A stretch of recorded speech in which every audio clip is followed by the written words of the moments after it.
Ito yung Boy Scouts of the Philippines building, kakabsat mga bunson. Ito yung main ano nila, main office nila. Boy Scouts of the Philippines, lumang building na rin. Ito yung main ano nila, yung main office ng Boy Scouts of the Philippines. Lumang building na rin, di ba? Parang ilang palapag din yan, no? Lumang building siya. Dito lang sa tabi ng SM Manila, Boy Scouts of the Philippines.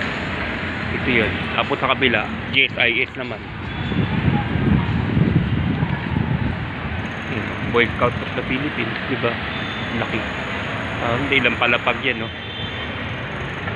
Tapos sa kabila, mga lumang buildings to, mga lumang structure. Ito yung GSIS building nga na-abandon. Hindi ko lang alam kung abandon na to eh. Ginawa na ng parkingan, wala na, hindi na ginagamit to. Itong GSIS building na to, wala na to, abandon na to. Yan, GSIS building. Mas maganda to pag malapitan.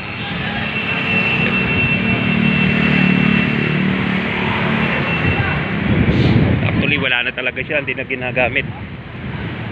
Pinagpa-parking na, yung mga parking area na nang ganun, pero hindi na talaga ginagamit. Abandoned building na siya.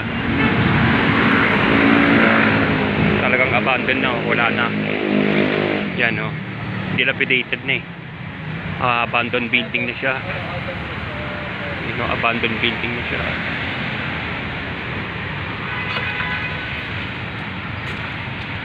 Yan ang GSIS building. Wala na, hindi na ginagamit yan. Parking na lang. Wala na nag-o-opisina dyan. Yan, abandoned building siya. Dito sa gilid ng yan yung SM Manila eh. Yan yung SM Manila eh. Dito yung GSIS building, hindi na ginagamit to. Wala na. Lumipat na sila sa Rojas Boulevard eh. Ewan ko anong planong gawin dito sa building na to. Lumang structure na rin kasi. Pero pag gabi maganda mag-ghost hunting dito. Maganda mag-ghost hunting dyan. Maraming mumu. Marami sigurong mumu sa gabi dyan. Dito sa kabila mas maganda yung Clock Tower, yun Manila Clock Tower yun eh.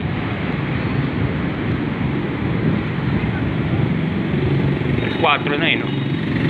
4 na pala.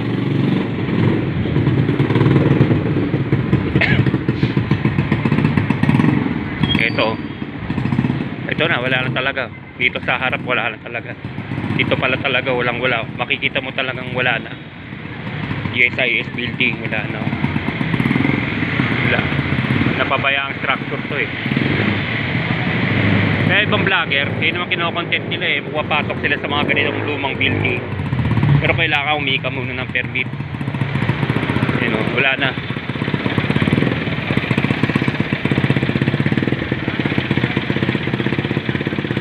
Yan wala na talaga.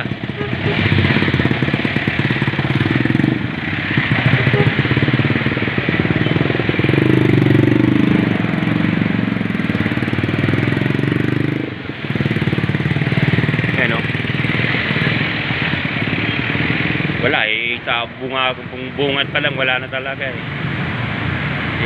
Yan yung GSIS building, all GSIS building.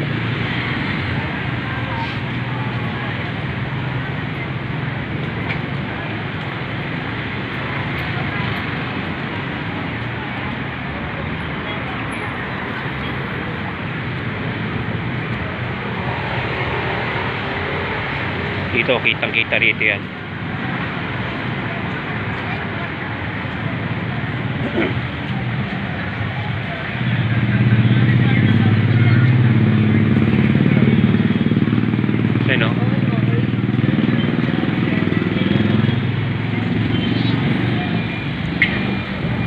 Dan dito GSIS building. GSIS, nababasa nyo GSIS, lumang building ng GSIS, old building. Wala na kasi, talagang ano na eh, kumbaga talagang ano na siya, abandon.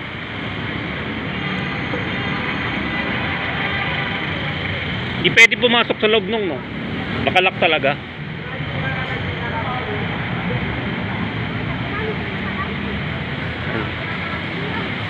Pero sa gabi talaga maganda rito, mag-ghost hunting. Marami kang makaka-encounter dito, sigurado. Maraming mumu rito. Abandoned building talaga, abandoned talaga siya eh. Yun yung mga magandang pasukin eh. Ghost content ba? Ghost content. Kasi sabi nila dyan daw sa Slaklak Tower, meron daw dyan eh, Slaklak Tower. Yan. Out na tayo mga kabsat, mga bunsoy. Pinakita ko lang na sa inyo tong abandoned building ng GSIS. Out na tayo. Bye bye, salamat.